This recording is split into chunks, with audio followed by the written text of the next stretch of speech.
වර්තමානයේ බොහෝ දෙනෙකුට තියෙන රෝගී තත්ත්වයක් තමයි නහර ගැට ගැසීම සහ ආතරයිටිස්.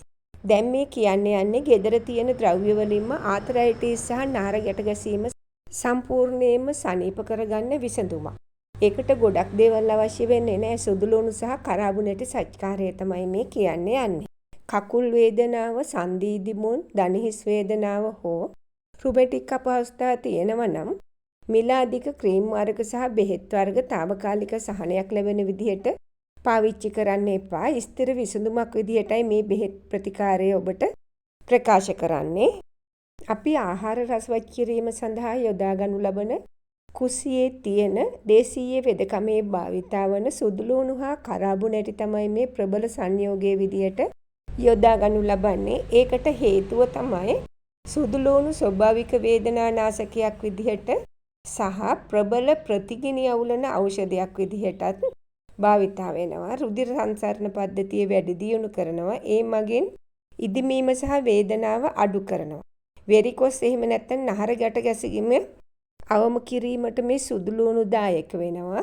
ඒ එක්කම තමයි සන්ධි වේදනාව අඩු කරලා ආතරයිටිස් සහ රුමැටික් වේදනාව අඩු වෙලා සන්ධි වල තියෙන තද ගතිය ලිහිල් වෙනවා.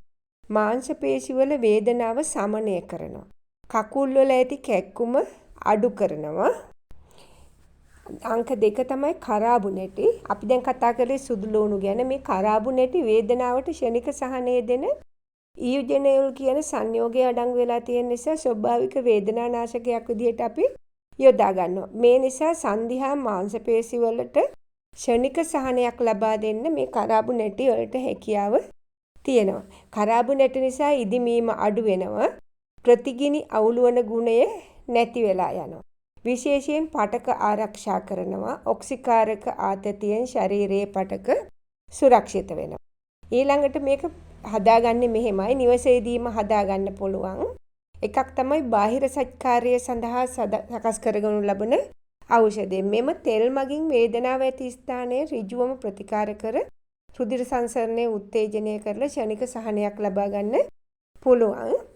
ඒ සඳහා අවශ්‍ය වෙන්නේ තලාගත් සුදුලුණු බික් 5ක්, කුඩු නොකරන ලද කරාබුනේටි තේ හැන්දක ප්‍රමාණය, පොල් තෙල් හෝ ඔලිව් තෙල් කෝප භාගයක්. සාදා ගන්න ආකාරයේ මුලින්ම තෙල් දමා භාජනයකට අඩු කින්දරේ සාමාන්‍යයෙන් රජ් කරන්න. හැබැයි මෙතනදී පෙන බුබුලු දාන තරමට නටවන්න එපා. අඩු ගින්දරේ රජ් කරගන්න. එයට තලාගත් සුදුලුණු සහ කරාබුනේටි එක් කරලා විනාඩි 10ක් පමණ සුවඳ එනතුරු මද ගින්දරේ රජ් කරලා ලිපෙන් බා ගන්න. ඉන්පසු පිරිසිදු වීදුරු බෝතලයකට පෙරලා දාලා තියාගෙන දවසකට දෙවරක් වේදනාව ඇති ස්ථානවල, ඒ කියන්නේ දණහිස, වල්ලුකර, නහර මතු පිටට මතු වෙලා තියෙන ස්ථානවල ආලේප කරන්න. මේක බාහිර සත්කාරයක්. ඊළඟට අපි බලමු අභ්‍යන්තර සත්කාරය මොකක්ද කියලා. මේක සුවදායී ඔසු තේ පානයේ විදිහට හඳුන්වනවා. ඒක හදාගන්නේ මෙහෙමයි. අවශ්‍ය ද්‍රව්‍ය තලාගත් සුදුලුණු බික් 2ක්, කරාබුනේටි 4ක් 5ක්, වතුර කෝප්ප 2ක්. මීපැණි තේ හැන්දක් අවශ්‍ය නම් හදාගන්නේ මෙහෙමයි. මුලින් පිරිසිදු භාජනයක් අරගෙන වතුර කෝප්ප 2 දමා ලිපේ තබන්න. ඊට පසුව තලාගත් සුදුලුණු බික් 2 සහ කරාබුනේටි 4ක් 5ක් එකතු කරන්න. එක වතුර කෝප්පයක් වෙනතුරු සිඳවා ගන්න. ඊට පසුව මෙය වඩි 2කට දවසකදී පානය කරන්න උදේ හවස. මෙය සතියක් පමණ කළාට පස්සේ ඔයගොල්ලන්ට දැනේවි සන්ධිවල තිබුණු තද ගතිය බුරුල් වෙලා, ලිහිල් වෙලා, මාංශ පේශි වල වේදනාව දුරු වෙලා, සන්ධි ප්‍රදාහය නැති වෙලා, වෙරිකොස් සමනය වීමක් සතියක් වගේ ඇතුළත ඔබට දකින්නට පුළුවන් වේවි.